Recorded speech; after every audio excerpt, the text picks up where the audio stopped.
Horror games I could easily survive too. Lock in, dog. Lock in the chat. W's in the chat. Let's hop in, dude. Let's see what it's about. Horror games are easily the coolest and most immersive way to experience the horror genre. Every step you take, every decision you make is determined by no other than you. But what if we were in these games? Would we survive? Well, that's exactly what we'll be doing today. Today, ladies and gentlemen, once again, I'll be going over even more horror games I could easily survive. And as usual, say it with me now, I'll be giving you guys my strategy, my game plan, my thought process, and obviously, some of the ones that I can't. Outlast. I was literally just thinking about this game, dude. Starting with a bit I was literally just thinking about the game. If there's one game I was literally about to say that I probably couldn't survive, it's freaking Outlast. Just because of the fact that there's way too many people in there, you gotta dodge. But tricky one. Outlast. We play as this journalist investigating an abandoned asylum after hearing word of some inhumane experiments happening there. Why would you go there? And upon arriving there, it was worse than we could have imagined. These experiments cause these patients to become variants, pretty much these mutated, violent monster things. And after realizing how dangerous this probably is, you try to find a way out the asylum. Boom. That's the setup we're dealing with. Now this one is a very— You know what I'm saying? You know in Outlast where you're like in the basement trying to what? The part where you're trying to turn on, I think, the generator? It's impossible. Who is surviving that? Very difficult one to start off with. I was 11 when this game came out, and all I remember is I refused to play it because it was so scary. I knew it was bad when I didn't watch Brad play it. Not only are we trapped in a loony bin that's dark, has small corridors, and probably smells crazy, but we also have to deal with the variants. And while most of them are just crazy humans with no pain tolerance, there is one we really gotta look out for. Chris Walker, a mutated 6'9", 300-pound plus monster. Like if you're talking about taking them in a fight, like you're about what, you're 50 pounds heavier than me? All right, 50 pounds heavier than me, I could take you in a fight. So I'm 6'9", 250, bro. But it's like after I beat you, I gotta go through all these minions after I'm kind of tired. You know what I'm saying?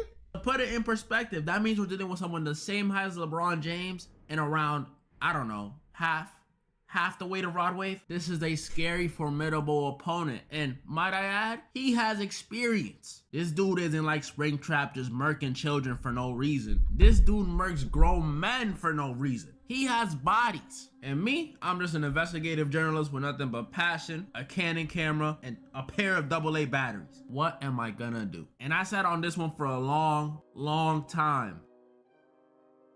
I'm probably getting cooked, I won't lie. This one just ain't even fair, bro. In the wise words of Kendrick, it ain't 20v1, it's a 1v20. Oh, it's just me by myself versus look at this nigga, oh my god. Dirty, rundown asylum. Remove Chris Walker from the situation and I might die 30 minutes in. If I step in there, I'm literally finished. Like, yeah, I know I'm the fastest to ever do it. That was a great game though.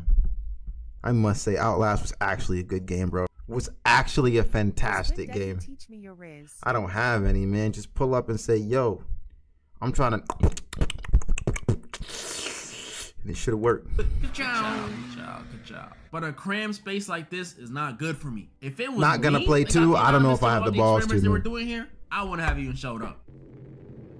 Fears to Fathom. For those of you who don't know this one, Fears to Fathom is a psychological horror game series where us, the main character, play through super duper scary and realistic scenarios. Isolation, home invasion, some stalking, on occasion. Chill, don't hype me out, So while it sounds like it's whatevs on paper, the atmosphere of these games will change your mind fast. And not only is the atmosphere scary, but even the NPCs are scary. Like these dudes are chopped. And to make things even scarier, every episode of this game is based on a real life event. Like y'all know how the movies be having based on a true story in the beginning or end? Yeah, that's this game. Based on a true story. Every single one of them. There's a lot of episodes to pick from in this one, so I'm gonna just go with the one that's scariest to me. Fears to Fathom, episode 3.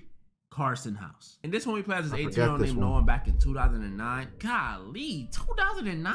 Some of y'all didn't even exist. We were tasked to look after someone's crib for a weekend for a whopping $100. Oh, yes. Some grocery shopping, fixing the computer, taking a piss, feeding the dog. And you're a 14-year-old kid, bro. You peeing everywhere. You cook. As the night goes on, weirder and weirder stuff starts happening. Random knocks on the door, strange. Can't even hit straight in the toilet. You think you're gonna survive this? Revealed that someone has broken into the house. Actually, no, you're easily surviving. I forget it's a girl. It's a girl that breaks in. Are you kidding me? I'm running through you.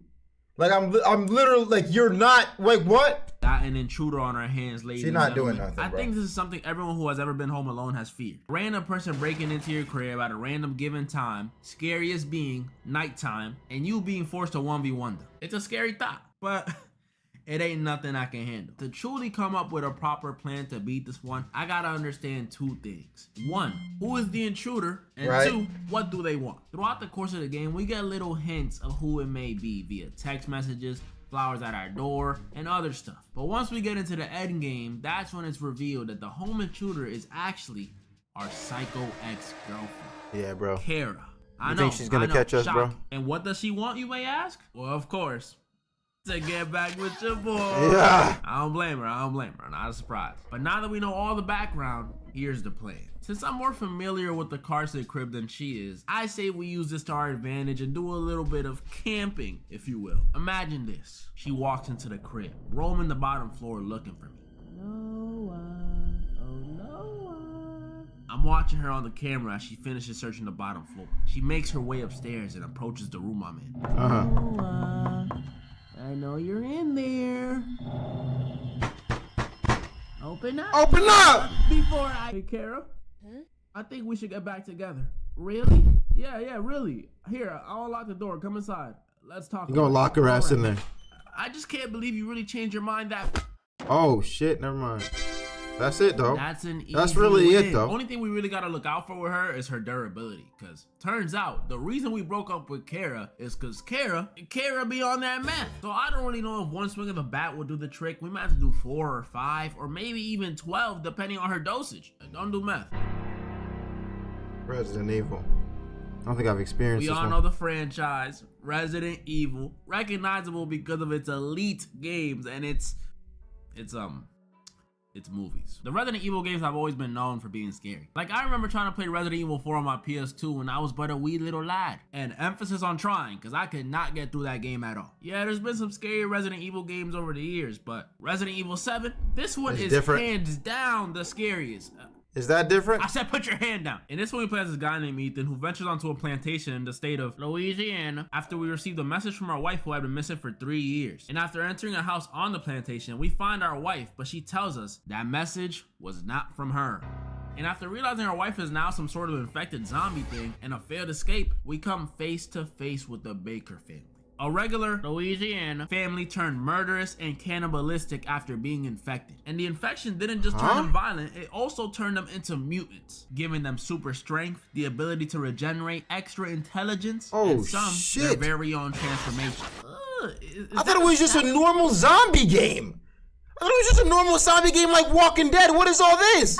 And after seeing how truly insane they are, we have to run, fight, and find a way off the plantation. Look, I'm gonna start with this. Plantation and Louisiana in the same sentence. That's what I'm saying. You're cooked. Not go over there. You know how long it's about to take you to get off of that thing, dude? I don't even think you realize, bro. It's gonna take you forever to find a way out. Even if you made it out the house, you gotta outrun these mutants. They have super strength, which means they probably have super speed, which means you're not getting too far. And it sounds like they probably have some super hearing, Chad. Does that happen? Does that happen? Family trying to eat me or maybe part of their family or whatever. And I'm definitely good off that. And some of you guys might be like, but Derek, you gotta save your wife. What about your wife? What about her? Come on, buddy. It's been 3 years, bruh. It's time for me to move on and get on one of them dating sites. Is Tinder still a thing? Honestly, even if it was a month of her being gone instead of 3 years, I wouldn't go. She told me herself, do not come get her. And as the respectful husband that I am, if the missus tells me to not go get her, I ain't going. Because if I did, that's called stepping over her boundaries, fellas. Take notes, take notes. But let's say... fair game. Hey, I did. Fair game, no. Go to the creepy plantation mansion. What would happen then? Well, I would immediately die. Because the second we do find our wife, she turns on us because she's infected or whatever and chops off our hand. This is ridiculous. Really? 3 years of marriage and I come Wait, save you? what? And this is how you repay me? What is this game? This is Cheesecake nuts. Factory. And I know we get our hands stitched back on, but the mental damage is already done. Plus, I don't know how much of that green juice is really gonna help with the broken ribs she gave me earlier after throwing me into that wall. Resident Evil 7. You gotta have like a pre-play of the old games to play this one, or can I just simply hop into Resident Evil 7? Or is it like, nah, if you don't play the old ones, you're not gonna understand it? I guess what I'm saying is, does it have its own storyline, or is it all connected? I'm not surviving, sadly. Farthest I get is that you can just hop in, because the way he's talking about it, I'm fucking intrigued. I'm intrigued as shit. Like I'm like, this shit looks sick, scary as fuck, but it looks sick. With that sack lady. After that, I'm finished. Amanda the Adventurer. My nigga, just leave the house. Don't even put in the tape. Don't even put in the disc. You're Gucci on this one. Like, what? I ain't losing to no fucking Blues Clues, bitch. Now, this one may look all innocent and sweet, but hear me out. Amanda the Adventurer is about this old children's show revolving this girl named Amanda and her sidekick Willie. Fuck Dora! Dora, but instead of being Mexican, she's black, and instead of Boots being a monkey, he's a lame sheep. We find these VHS tapes of the show and watch a few episodes, and everything seems normal. But as we continue watching them, they start to get stranger and stranger until Amanda is straight up talking about death and threatening to turn Willie into lamb chops. Fuck and Willie! If we upset Amanda, that violence will be turned against us too. So we're dealing with some cursed tapes, ladies and gentlemen. It's sort of like The Ring. And just like The Ring, I know the perfect solution. Maybe stop watching the tapes when stuff gets weird. Really though, how many times you got? Don't put them shits in. It's that simple, right? Right? Like, are we bugging? It's that. Don't put them in. Like, just don't put it in. I see Amanda intimidate Willie with her evil stares, or have her genuinely tweaking out when you get an answer wrong before you decide, yeah, maybe leave the mystery solving to the detectives. I couldn't even watch Danger Donor for too long before getting scared, so I know from experience that creepy video stuff ain't my jam. But let's just say for fun, either that or I'm calling Dora on her ass to smoke her. Because I feel like Dora could take her, bro. Dora and Boots smoking that little black bitch in that fucking black ass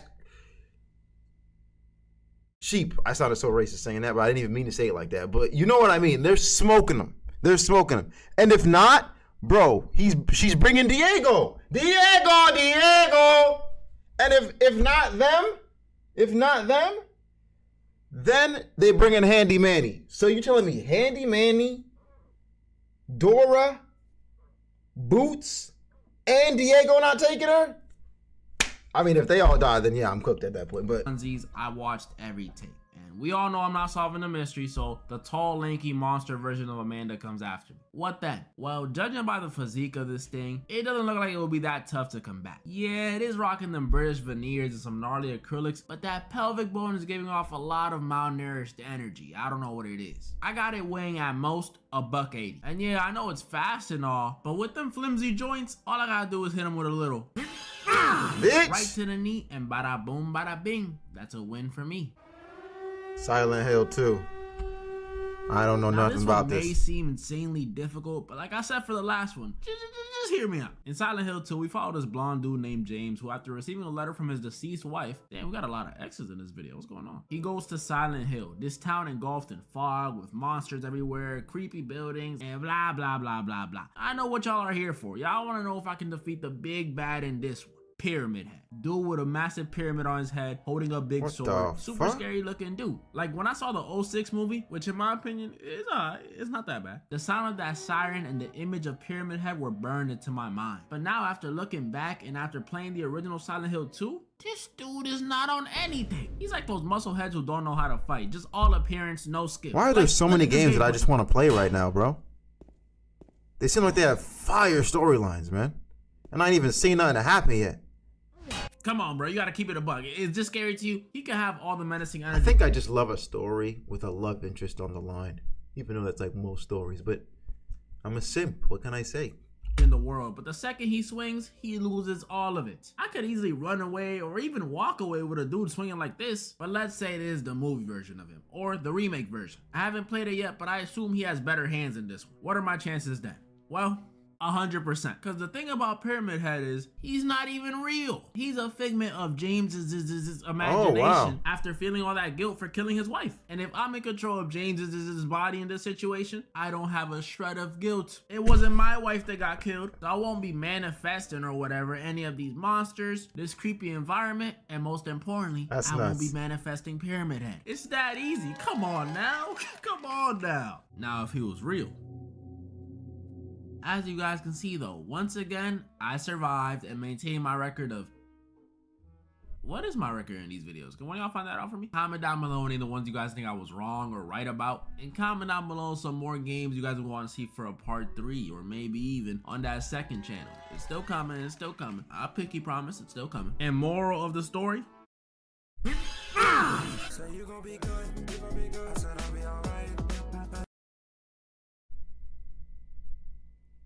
I think it'd be pretty hard to survive FNAF. I think it'd be pretty hard to survive Poppy Playtime. I think it'd be pretty freaking hard to survive Fears to Fathom, Ironbark Lookout. W video, dude. W Derek FTV. It'd be pretty freaking hard to survive